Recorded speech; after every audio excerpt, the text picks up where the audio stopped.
எல்லாருக்கும் அஸ்ஸலாமு அலைக்கும். தமிழச்சிங்கிற ஒரு சகோதரி, அவங்கள்ட உண்மை பேர் தெரியாது. தமிழச்சின்னு தான் தங்களை குறிப்பிட்டுக்கிறாங்க.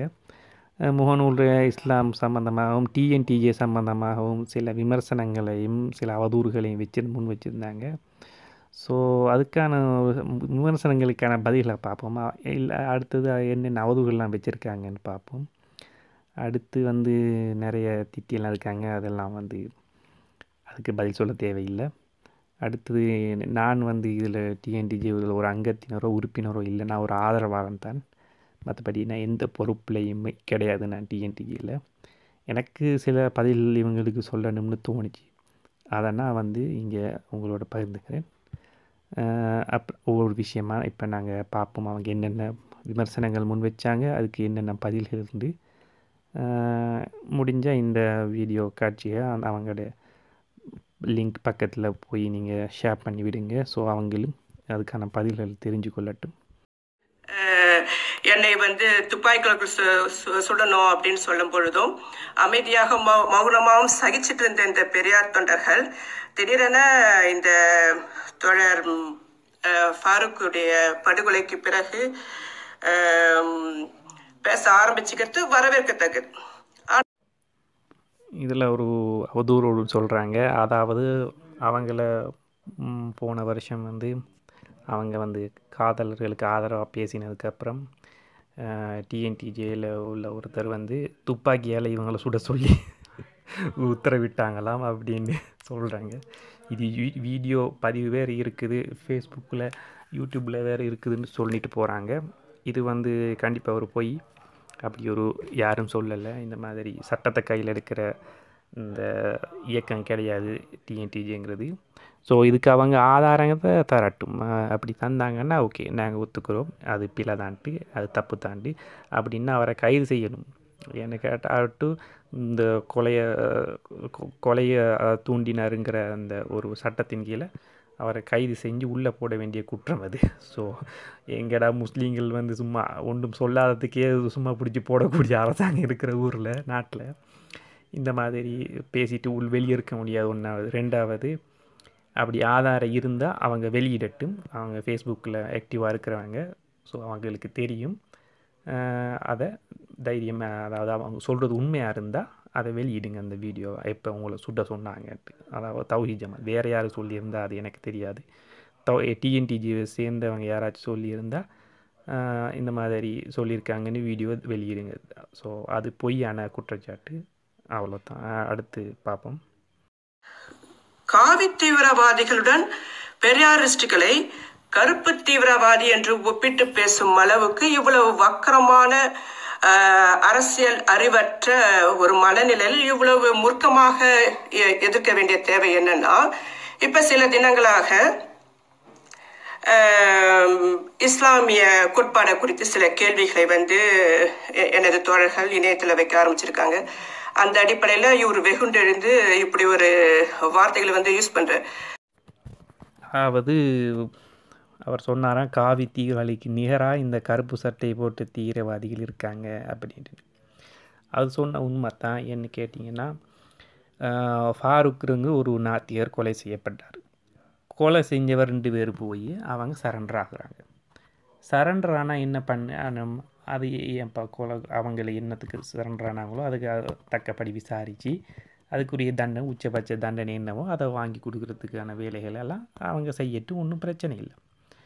உடனே இதை வச்சு கொண்டு இஸ்லாத்துக்கு இது முஸ்லீம்களை இப்படித்தான், அனைத்து முஸ்லீம்கள் இந்த மாதிரி தான் இருக்காங்க இப்படின்னு எப்படி இந்த இந்துத்துவ சக்திகள் இஸ்லாத்துக்கு எதிரான விமர்சனங்களை வைப்பாங்களோ அதுக்கு நிகரான விமர்சனங்களை வைக்கும்போது தான் இந்த மாதிரியான கருத்துக்கள் அவங்களும் சொல்கிறாங்க. என்று கேட்டால், இந்த ஒரு கொலை நடந்தால் அது என்ன கொலை, ஏன்னா அந்த 2 பேரும் எந்த இயக்கத்துக்காரங்களும் இல்லை. இவங்க சொல்கிறாங்க அது ஒரு இயக்கத்தை சேர்ந்தவங்க. எந்த இயக்கம், அவன் பேரை சொல்லுங்கள். பேரெல்லாம் சும்மா வாயில் வந்தது சொல்லிட்டு போகிறது தான். அது தவறான தகவல், பொய்யான தகவல். அவங்க எந்த இயக்கத்தை சேர்ந்தவங்கள இந்த ஒரு ஊர் ஜமாத், ஒரு பள்ளி நிர்வாகத்தில் கூட அவங்க ஒரு அங்கத்தினராக இல்லை.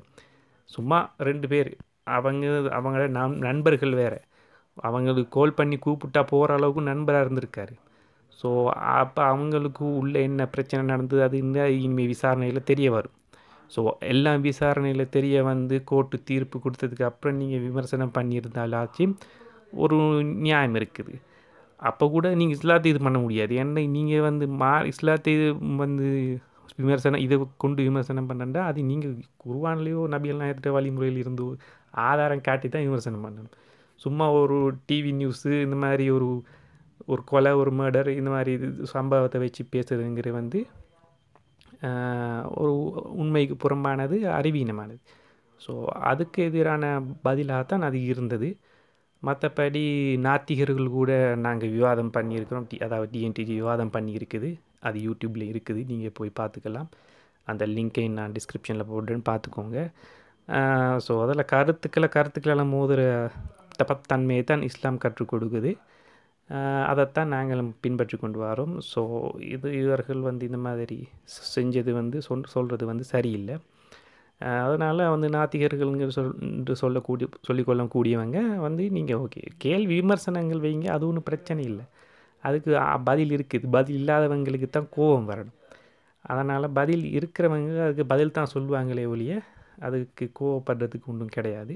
ஸோ நீங்கள் உங்களுக்கு என்ன விமர்சனம் வேணுமோ வைங்க. ஆனால் இந்த கொலையே இஸ்லாத்தையும் சம்மந்தப்படுத்துறீங்க. இதுக்கு அப்போ நீங்கள் அந்த காவிகளுக்கு நிகரான வேலையை தானே செய்வீங்க அப்படிங்கிறது தான் வந்து கேட்குறேன். அது 1-2 பேர் செய்யல, அவங்க இயக்க தலைவரே சொல்கிறார். ஸோ அதனால தான் வந்து இந்த மாதிரி விமர்சனங்களை முன்வைக்க வேண்டி இருக்குது.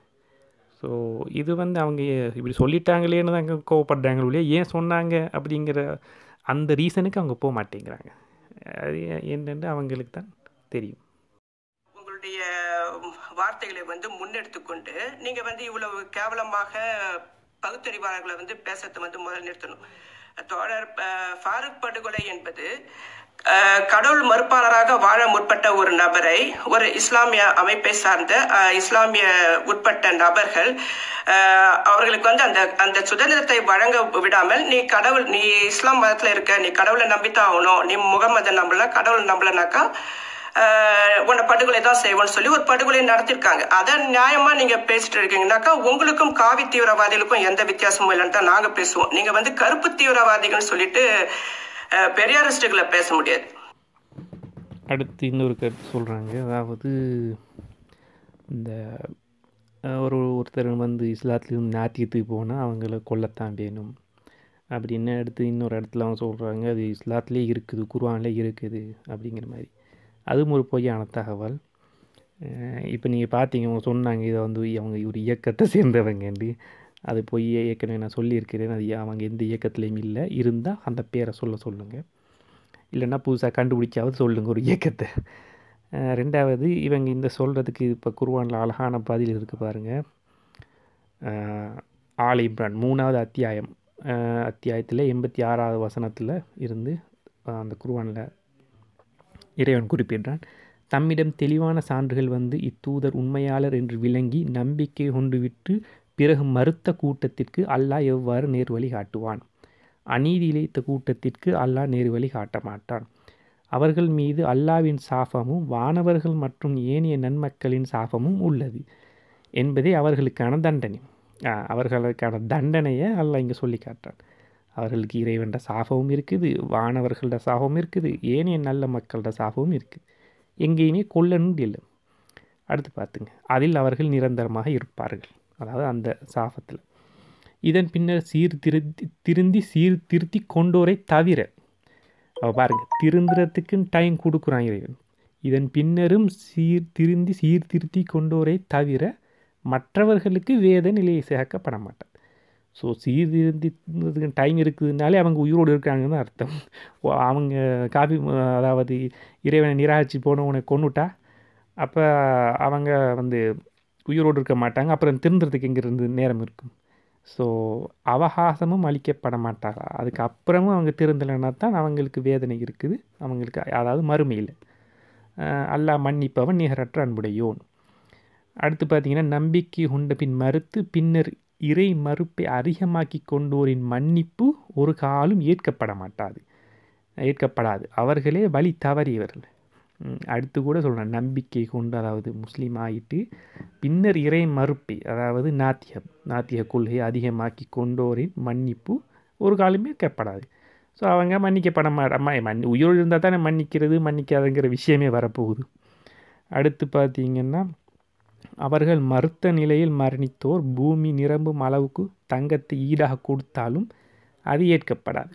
ஸோ அவங்க அந்த நிலையிலேயே அவங்க இறந்து போயிட்டாங்கன்னா பூமி அளவுக்கு தங்கம் ஈடாக கொடுத்தாலும் அவங்களுக்கு ஏற்கப்படாது. அவங்களுக்கு மறுமையில் தண்டனை இருக்குதுங்கிற விஷயத்த எல்லாம் அப்படி சொல்லிட்டு போகிறான். ஸோ இதுதான் இஸ்லாத்தில் ஒருத்தர் நாத்திக கொள்கை போனால் அவங்களுக்கு சொல்லப்படக்கூடிய விஷயம் இதுதான். அவங்களுக்கு சீர்திருத்த டைம் இருக்குது. ஸோ அவங்களுக்கு சீர்திருத்துவதற்கான அவகாசம் அளிக்கப்படுது. அவங்க மரணித்து மறுமையில் தண்டனை இருக்கிறாங்க. மறுமை விஷயத்தை பற்றி தான் பேசுது. இப்போ நீங்கள் நம்பலைன்னா அவங்களுக்கு மறுமையை பற்றி அதை பற்றி என்ன நடந்தால் அவங்களுக்கு என்ன, அதுவே இல்லைன்ட்டீங்க. அப்புறம் மறுமையில் அப்போ உங்களை பொறுத்த வரைக்கும் அது இல்லாத ஒன்றில் என்ன நடந்தால் அவங்களுக்கு என்ன இப்படி நடக்கும் அப்படி நடக்குன்னு அவங்க சொன்னால் சரி சொல்லிட்டு போகிறாங்கன்னு நீங்கள் விட்டு போயிடல வேண்டியதானே. ஸோ இதுதான் இஸ்லாத்தில் ஒருத்தர் நாத்திக கொள்கைக்கு போனால் குர்ஆன் தெளிவான வசனங்களை வச்சு சொல்லுது. இதை அவங்க குர்ஆனை படிச்சிருக்கேன்னு சொல்கிறாங்க. ஸோ இந்த வசனங்கள்லாம் குர்ஆனில் படிக்கலையா, இல்லை அவங்களோட பகுத்தறிவுக்கு இது விளங்கலையா? ஸோ பகுத்தறிவுன்ற பேரில் அவங்க என்ன வச்சுருக்காங்க அப்போ அப்படிங்கிறத அவங்க தான் சொல்லணும். ஸோ அந்த சகோதரி அதுக்கு தெளிவுபடுத்துவாங்கன்னு நினைக்கிறேன்னா, இஸ்லாமின் மக்கள் தொகை எண்ணிக்கையை அதிகப்படுத்த வேண்டுமானால் மனைவி குறைஞ்சது அவளால் எவ்வளவு குழந்தைகள், அதாவது எவ்வளவு சினையாக்க முடியுமோ அவ்வளவு சினையாக்கி அவ்வளவு பிள்ளைகளை பெத்து போடலாம் அப்படின்னு சொல்லி இஸ்லாமிய ஒரு கோட்பாடு இருக்கு.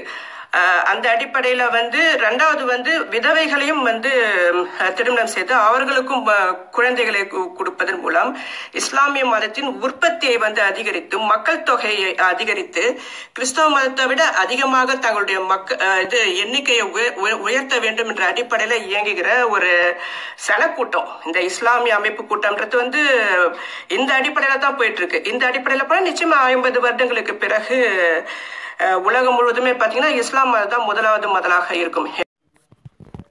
இப்படி ஒரு குற்றச்சாட்டு வைக்கிறாங்க. இதுக்கு என்ன ஆதாரம்னா ஒன்றும் கிடையாது. சும்மா வாயில் அதை அடிச்சு விட்டுறது. எங்கேயாச்சும் வெப்சைட்டில் அங்கே இங்கேன்னு பார்த்துருப்பாங்க. அப்புறம் அதை பார்த்துட்டு இப்போ இஸ்லாம் இப்படி தான் சொல்லுது போலன்ட்டு அவங்களாம் நினச்சிக்கிறது. இதில் வேறு நான் குர்ஆனை படிச்சுக்கிறேன், பைபிளை படிச்சுக்கிறேன், பகவத்கீதையை படிச்சுக்கிறேன்ட்டு பீத்தல் வேறு. ஸோ ஒரு சகோதரி ஒரு விஷயம் தெரியாதமே நீங்கள் பேசாதீங்க. இல்லைங்கன்னா இஸ்லாத்தில் இந்த மாதிரி நீங்கள் புள்ளை ஏன்னு மட்டும் பெற்றுக்கோங்க அப்படின்ட்டு ஏதாச்சும் நபிகள்லாம் சொல்லிக்கிறாங்களா, இல்லை குர்ஆனில் இருக்குதா, இதுக்கு ஆதாரம் இதா? ஒன்றும் கிடையாது. நீங்கள் பாட்டுக்கு உங்களோட வாயில் வந்ததை சொல்லிட்டு போகிறீங்க. ஸோ இதுக்கு யாரும் கண்டுக்க மாட்டீங்கன்னு நினைக்கிறாங்களா, இல்லை என்னன்னு தெரியலை, இல்லைன்னா உங்களுக்கு தெரியாமல் நீங்கள் சொல்கிறீங்களா? தெரியாமல் சொல்கிறீங்கன்னா அது பிழை. ஏன்னா நீங்கள் ஒரு விஷயத்தை மார்க்கத்தை விமர்சனம் பண்ணுன்னா அது ஆதாரபூர்வமான செய்திகள் இருக்குதா என்னென்னு பார்த்து தான் நீங்கள் விமர்சனம் பண்ணணும். ஸோ இவங்க இப்படி சொல்கிறது பொய். இதுக்குரிய ஆதாரத்தை நீங்கள் போய் கேளுங்க அவங்கக்கிட்ட. கண்டிப்பாக அவங்களால கொடுக்க முடியாது. ஏன்னா அந்த மாதிரி கிடையாது. இஸ்லாத்தில் ஒன்று இருக்குது, நிரந்தரமான குடும்ப கட்டுப்பாடு செய்கிறது தடை இருக்குது. ஒருத்தர் ஒரு ஆணுன்னா ஆணுடைய தன்மையை நீக்கிக் கொள்ளக்கூடாது. ஒரு பெண்ணுன்னா அந்த பெண்ணோட தன்மையை நீக்கிக் கொள்ளக்கூடாது. ஆனால் தற்காலிகமாக அவங்களுக்கு குழந்தை தேவை இல்லையா, அவங்க எவ்வளோ முடியுமோ அவங்கள லிமிட் பண்ணி என்ன எனக்கு ஒரு 2 புள்ளை வளர்க்க முடியும்னு நான் நினச்சேன். எனக்கு 2 புள்ளை பெற்றுக்க அனுமதி இருக்குது இஸ்லாத்தில். ஒருத்தருக்கு 4 புள்ளை முடியும்னா அவருக்கு அனுமதி இருக்குது.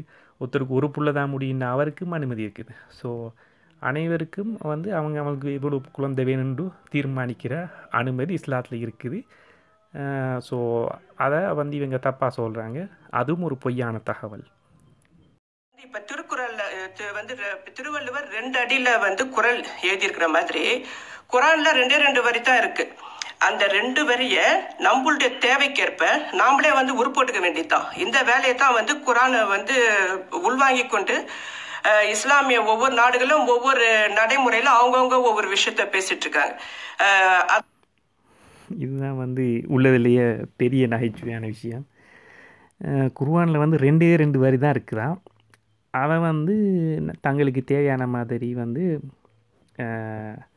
அவங்க வந்து என்ன வியாக்கியானம் கொடுத்துக்குறாங்க அப்படின்னு சொல்கிறாங்க. இது எனக்கு கூட ஆரம்பத்தில் விளங்கல. பிறகு ஒருத்தர் வந்து கமெண்ட்டில் கேள்வி கேட்குறாரு, 2 வரின்னு சொல்கிறீங்களே, என்ன புரியலை, என்ன சொல்ல வாரீங்கன்னு. அதாவது அதில் பக்கத்தில் அரபுல பார்த்தீங்கன்னா 2 வரிக்கும், ஆனால் இங்கே மொழிபெயர்ப்பில் பார்த்தீங்கன்னா நிறைய மொழிபெயர்த்திருப்பாங்க.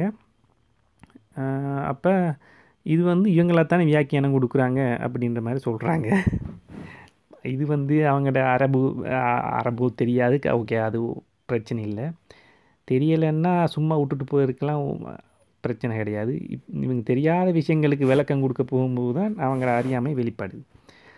அரபியில் வந்து ஒரு விஷயத்தை சுருக்கமாக சொல்கிறதுக்கான வார்த்தைகள் இருக்குது. அந்த வார்த்தைகள் வந்து தமிழில் இல்லாதப்போ அது விரிவாகத்தான் சொல்லணும். ரெண்டாவது, அரபு எழுத்துக்களும் தமிழ் எழுத்துக்களுக்கும் வித்தியாசம் இருக்குது. அரபு எழுத்துக்கள் வந்து மிகவும் சுருக்கமாக எழுத முடியும், வந்து ஒரு ஒன்றுக்குள்ளே ஒன்று அப்படிங்கிற மாதிரி போட்டு ரொம்பவும் லென்த்தான வசனத்தை கூட ஷார்ட்டாக எழுதிடலாம். தமிழ் எழுதும்போது அது கொஞ்சம் விரிவாக தான் வரும். ஏன்னா தமிழ் எழுத்துக்கள் அப்படி என்ன தனித்தனியாக தமிழ் எழுத்துக்கள் ஒன்றோடு ஒன்று இணைந்து வராது. ஆனால் அரபு எழுத்துக்கள் ஒன்றோடு ஒன்று இணைந்து தான் எழுதுவாங்க, இணைச்சி தான் எழுதுவாங்க. தனியாக வார எழுத்துக்கள் ரொம்பவும் குறைவு. ஸோ இந்த விஷயம் கூட தெரியாமல் குர்ஆனில் 2 வரி தான் இருக்குது அப்படிங்கிற மாதிரி சொல்கிறாங்க. குர்ஆனில் வந்து 6000க்கு மேற்பட்ட வசனங்கள் இருக்குது, அதில் பல்லாயிரக்கணக்கான வரிகள் இருக்குது. அதை வாசிக்கும்போது எல்லாருக்கும் புரியும், அனைத்து தெளிவாக தான் இருக்குது. அதற்கு விளக்க உரையாக நபிகள் நாயகம் வாழ்ந்து காட்டியிருக்காங்க. அவங்களோட சொல், செயல், அங்கீகாரம் போன்ற பல விஷயங்கள் வந்து அவங்க குர்ஆனுக்கு விளங்கப்படுத்தி இருக்குது. அல்லாஹ் குர்ஆனில் சொல்கிறான், இந்த குர்ஆனை நாம் உமக்கு அருளியுள்ளது, நீர் அவர்களுக்கு விளக்க வேண்டும், அவர்களும் சிந்திக்க வேண்டும். நல்லா குர்ஆன் சொல்கிறான். அல்லா காலத்துல ஒட்டகத்துல பயணிச்சுட்டு இருந்தீங்க. இப்ப வந்து செல்போன்ல வந்து ஒரு அறிவியல் ரீதியாக உருவாக்கப்பட்ட அறிவியல் கருவிகளின் மூலமாக அந்த பழைய கோட்பாட்டையே முன்னிறுத்தி நபிகள் வாழ்ந்த காலத்துக்கு போய் நின்றுட்டு அந்த நிலைப்பாட்டில் நின்று பேசுற நீங்க உபயோகப்படுத்துற அனைத்து பொருளும் அல்லாஹ் உற்பத்தி செஞ்ச பொருள் கிடையாது. பகுத்தறிவாளன் அறிவியல் அடிப்படையில் அறிவியல் துணை கொண்டு உருவாக்கப்பட்ட கருவிகளை உங்களுடைய பிற்போக்குத்தனத்துக்கு யூஸ் பண்ணிட்டு இருக்கீங்க. அதனால வந்து நீங்க இந்த அடிப்படையில பேசத்தை வந்து தவிர்த்துக்கலாம்னு நினைக்கிறேன். அப்புறம் பார்த்தீங்கன்னா ஒரு கருத்து சொன்னாங்க, அதாவது நாங்கள் ரொம்ப பழைய காலத்துக்கு போய் நின்றுக்கிட்டு பேசுகிறோமாம். இவங்க மொத்த இந்த பகுத்தறிவின் குத்தகை வாங்கின இவங்க வந்து என்ன சொல்கிறாங்கன்னா, நீங்கள் வந்து இந்த காலத்தில் உள்ள அறிவியல் சாதனங்கள்லாம் வச்சு நீங்கள் ஏன் பழைய காலத்து விஷயங்கள்லாம் பேசுகிறீங்கன்னு. இவங்க மொத்த அறிவியல் சாதனங்கள்லாம் இவங்க குத்தகைக்கு எடுத்திருக்காங்களா என்னன்னு தெரியல. இவங்களுக்கு மட்டும்தான் சொந்தமா, இவங்கள்ட்ட நாங்கள் கடன் வாங்கி பயன்படுத்துகிறோமா அப்படிங்கிறது தான் இவங்கள்ட்ட நான் கேட்க வேண்டிய கேள்வி. ஏன்னு கேட்டால், இப்போ இஸ்லாத்தில் வந்து இந்த அறிவியல் சாதனங்கள்லாம் பயன்படுத்தாத அப்படின்னு சொல்லியிருந்தால் நீ கேட்கலாம், ஏன்டா உன்னை மார்க்கத்துக்கு எதிராக நீ ஏன் பயன்படுத்துகிறேன்டு. இஸ்லாத்தில் எந்த சாதனங்கள் எங்களுக்கு தீங்கு விளைவிக்காதோ அவைகள் அனைத்தையும் பயன்படுத்துவதற்கான அனுமதி இருக்கும்போது, அதுகளை கண்டுபிடிக்கிறதுக்கு சிந்திக்க தூண்டும் வசனங்கள் குர்ஆனில் இருக்கும்போது, அவைகளை கண்டுபிடிக்க சொல்லி வந்து தூண்டக்கூடிய வசனங்களை வந்து விஷயங்களை கூட இஸ்லாம் கூறியிருக்கும்போது, என்னமோ அறிவியல்னாலே இவங்க இந்த நாத்திகர்களுக்கு மட்டும்தான் சொந்த மாதிரி, மற்ற மதவாதிகள்லாம் வந்து இவங்கள்ட்ட இந்த அறிவியல் இந்த உபகரணங்களை கடன் வாங்கி யூஸ் பண்ணுற மாதிரி தான் பேசிகிட்டு இருக்காங்க. ஸோ சகோதரி, அறிவியல் சாதனங்கள்ங்கிறது வந்து எல்லாருக்கும் பொதுவானது. அது வந்து நீங்கள் இப்போ நீங்கள் நாத்திக கொள்கை பேசுகிறீங்க, அது என்ன நீங்கள் நேற்று கண்டுபிடிச்சதா இல்லை பெரியாருக்கு கண்டுபிடிச்சதா? அதுக்கு தான் 10,000 வருஷத்துக்கு முன்னாடி இருந்து இருக்குது. இப்போ நான் அவங்கள பார்த்து நீங்கள் 10,000 வருஷத்துக்கு முன்னாடி பழைய நாத்திக கொள்கையை வச்சு கொண்டு ஏன் இப்போ பேசுகிறீங்கன்னு கேட்க முடியுமா? கொள்கை பழசா புதுசா, நேற்று வந்ததா முந்தினத்து வந்தா, இதெல்லாம் பேசக்கூடாது. சரியாக தவறாங்கிறது தான் பேசணுமே ஒழிய அது நீங்கள் அந்த காலத்துலேருந்து பேசுகிறீங்க, இந்த காலத்தில் உள்ளதை பேசுகிறீங்கன்னு. அந்த உதாரணத்துக்கு உலகம் உருண்டைன்னு கண்டுபிடிச்சி இப்போ ஒரு ரொம்ப வருஷம் ஆகுது, ஒரு சயின்டிஃபிக்கலாக கண்டுபிடிச்சி. உடனே ஏன் இப்போ பழைய விஷயம் பேசுகிறீங்க, ஏதாவது இந்த இப்போ வேறு உலகத்தோட ஷேப்பை மாற்றுங்களேன் புதுசான்னு சொல்ல முடியுமா? அதுதான் உண்மைன்னு போது அதை மாற்ற முடியாது. சில உண்மைகளை வந்து எத்தனை வருஷம் போனாலும் அதுதான் உண்மை. அப்போ உண்மையை நீங்கள் வந்து பழசு புதுசு பார்க்க முடியாது. உண்மைன்னு ஒத்துக்கிட்டு தான் ஆகணும். ஸோ அதனால் நீங்கள் வந்து இந்த மாதிரி நீங்கள் பழசு நாங்கள் புதுசுங்கிற மாதிரி அந்த பேச்சு பேசக்கூடாது. ஏன்னா நாத்திக கொள்கையும் வந்து ஒன்றும் நேற்று முந்தினாத்து கண்டுபிடிச்சதில்லை. ஸோ அதுவும் பல்லாயிரம் வருஷமாக இது மக்கள்கிட்ட இருந்து வந்தக்கூடிய ஒரு நம்பிக்கை தான். ஸோ அது சரின்னு உங்களுக்கு நீங்கள் அதை எடுத்துக்கொண்டு இருக்கீங்க, இது சரின்னு நான் இதை எடுத்துக்கொண்டிருக்கிறோம். ஸோ எது சரின்னு பேசுவோம். அதை விட்டுட்டு நீங்கள் வந்து நீங்கள் 1400 வருஷத்துக்கு முன்னாடி உள்ள அல்லாஹ் காலத்தை அல்லாஹ் காலமே நபிகள் நாயகம் காலத்தை அவங்க சொல்கிறாங்கன்னு நினைக்கிறேன். போய் பேசுவீங்க. அது வந்து அந்த காலத்தில் ஒட்டகம் இருந்து ஒட்டகத்தில் போனாங்க, இப்போ கார் இருக்குது காரில் போகிறாங்க. ஸோ அது வந்து மார்க்கெட்டுக்கு அதுக்கும் எந்த சம்பந்தமும் இல்லை. அது வந்து இதெல்லாம் தப்பாக யூஸ் பண்ணக்கூடாது, இஸ்லாம் தடை பண்ணி இருந்தால் தான் நீங்கள் கேள்வி கேட்க முடியும். அந்த மாதிரி எந்த தடையும் கிடையாது. ஸோ அது உங்களோட அந்த எவ்வளோ நீங்கள் எந்த விஷயம் அளவுக்கு நீங்கள் இஸ்லாத்தை தெரிஞ்சு வச்சுக்கிங்கிறது இதில் இன்னொரு படி மேலே தெரியுது நம்மளுக்கு. ஸோ அந்த விஷயங்களை கொஞ்சம் இன்னும் டீப்பாக படிங்க, என்ன இஸ்லாம் சொல்லுது இந்த அறிவியல் சாதனங்களை பற்றி. அடுத்து பார்த்திங்கன்னா சகோதரி வந்து கமெண்ட்டில் வந்து சில முஸ்லீம் பேரில் உள்ளவங்க, அது முஸ்லீமாக கூட இருக்கலாம், இல்லை வந்து முஸ்லீம் பேரில் இருக்கிற ஃபேக் ஐடியா கூட இருக்கலாம், அது நம்மளுக்கு தெரியாது.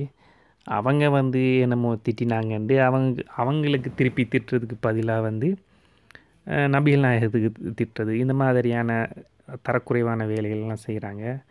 என்ன கேட்டால் அது வந்து அந்த அப்போ ஒரு கருத்து கமெண்ட் பண்ணுறவன் வந்து அவனுக்கு ஒரு அறிவு இருக்கும், யார் வேணாலும் வந்து கமெண்ட் பண்ணுவாங்க. அது வந்து அது நீங்கள் அதெல்லாம் வந்து புறக்கணிக்கணுமே ஒழிய நீங்கள் அதுக்கு போய் பதில் சொல்லிக்கிட்டு திரும்ப பதிலுக்கு நின்று திட்டிக்கிட்டு இருக்கீங்க. சரி, அவனுக்கு திட்டினாலும் பரவாயில்ல, நீங்கள் அவன் மூளை திட்டினதுக்கு நீங்கள் நபிகள் நாயகத்துக்கு திருப்பி திட்டுறீங்க. இது என்ன லாஜிக்குன்னு எனக்கு விளங்கலை.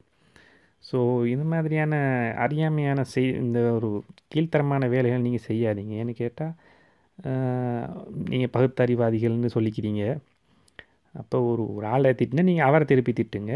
ஸோ இந்த மாதிரி அதுக்குன்னு நபிகள் நாயகத்தை வந்து திட்டுறதோ ஏசுகிறதோ இதெல்லாம் வந்து செய்யாதீங்க. ஏன்னா வந்து அப்புறம் வந்து இவன் வந்து அவன் நீங்கள் யாரை வந்து மதிக்கிறீங்களோ அவங்கள திட்டுவாங்க. அப்புறம் இது வந்து ஒரு நல்ல ஒரு ஆர்கியூமெண்ட்டுக்கான வழி இல்லை. ஸோ நீங்கள் ஆர்கியூ பண்ணுங்கள், உங்களோட கருத்துக்களை வைங்க, விமர்சனங்கள் வைங்க, ஒன்றும் பிரச்சனை கிடையாது. ஸோ அதுக்குன்னு ஒரு டீசெண்டான மெனர் இருக்குது. ஸோ அந்த மெனரில் நீங்கள் வச்சிங்கன்னா அதுக்கான பதில்களை நாங்கள் சொல்லுவோம். பதில் இருந்தால் சொல்லுவோம், இல்லைன்னா ஓகே நம்ம தப்பு தான் பண்ணியிருக்கோங்க ஒத்துக்குவோம். ஸோ அதான் சகோதரிக்கிட்ட பணிவாக சொல்லிக்க நான் விரும்புகிறோம்.